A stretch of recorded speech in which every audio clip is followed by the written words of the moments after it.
নমস্কার বন্ধুরা, তোমরা কেমন আছো? রাইজিং স্টার্সের পক্ষ থেকে আজকে আবার একটা ভিডিও নিয়ে আমি হাজির হয়েছি।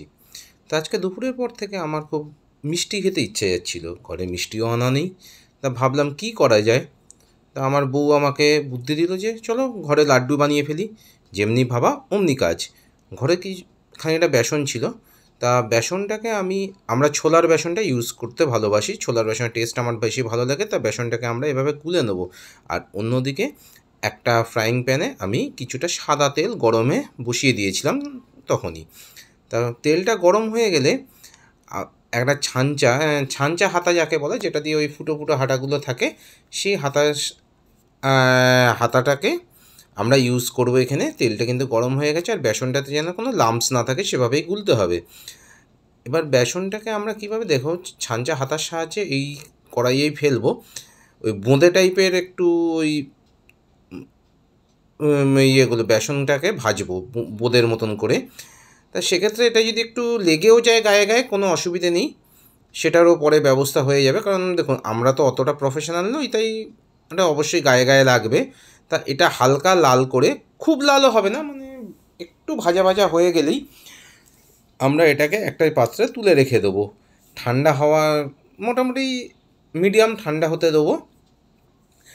যেই এটা ঠান্ডা হয়ে যাবে, আমি একদিকে এটাকে একটা মিক্সার গ্রাইন্ডার, দেখো এইরকমভাবে ভাজা হবে, আর এটা এইরকমভাবেই যখন ভাজাটা হয়ে যাবে, একটা মিক্সার গ্রাইন্ডারে আমি নিয়ে এটাকে কিছুটা ঘেটে নেবো না, গ্রাইন্ড করে নেবো।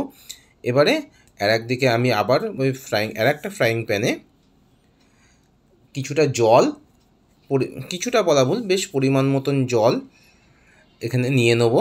আমি এখানে প্রায় 1 কাপের একটু অল্প জল নিয়েছিলাম। তা ওই জলে আমি চিনি দিয়ে দেবো। চিনিটা আমার এই মিষ্টি খাওয়ার জন্যই বলতে পারো এক প্রকার। তো মিষ্টির জন্যই আমি প্রায় 1 বাটি মতন একটা চিনি, ছোটো বাটির 1 বাটি চিনি দিয়েছি। তোমরা মিষ্টিটা কমানো বাড়ানো করতে পারো তোমাদের স্বাদ অনুসারে। তা আমি ভালো মতন এই চিনিটাকে প্রথমে জলের সাথে মিশিয়ে যেতে দেবো। যখনই এইটা পুরোপুরি মিশে যাবে, এইভাবে মিশে যাবে, সেক্ষেত্রে তারপরেই আমি এর মধ্যে কিছুটা অ্যাড করে দেবো, একটু ওই 2-4টে কেশর। আর আমি অ্যাড করব এর উপরে ফুড কালার। আচ্ছা, আর একটা জিনিস বলতে ভুলে গেছি, এটা কিন্তু তোমরা একটু এলাচের গুঁড়ো যদি থাকে একটু অ্যাড করে দিও, টেস্টটা ভালো আসবে। আমার হাতের সামনে এই মুহূর্তে ছিল না, তাই আমি এলাচ বা এলাচের গুঁড়ো এটা অ্যাড করতে পারিনি। আর আমি এটা যে ফুড কালারটা মিশিয়ে দিলে, আমার ঘরে কামধেনুর ফুড কালার ছিল, সেটাই আমি মিশিয়ে দিয়েছি। তা সুন্দরভাবে এটা হালকা একটা রেডিশ কালার বা ইয়েলোইশ কালার এসছে। এবারে আমি আগের ওই বেসনের যে ভাজা বেসনটাকে আমি এখানে দিয়ে দেবো। আর এটা বেশ স্টিকি হয়ে গেলে আমি কিন্তু এটা ততক্ষণই নাড়বো, হালকা হাতে নাড়তে হবে, যেন বেসনের লাম্পসগুলো না ভেঙে যায় সব। কিছুটা দানা দানা করে মিক্সার গ্রাইন্ডে গ্রাইন্ড করেছিলাম। তা এইটা আমি ততক্ষণ হালকা হাতে নাড়তে থাকবো।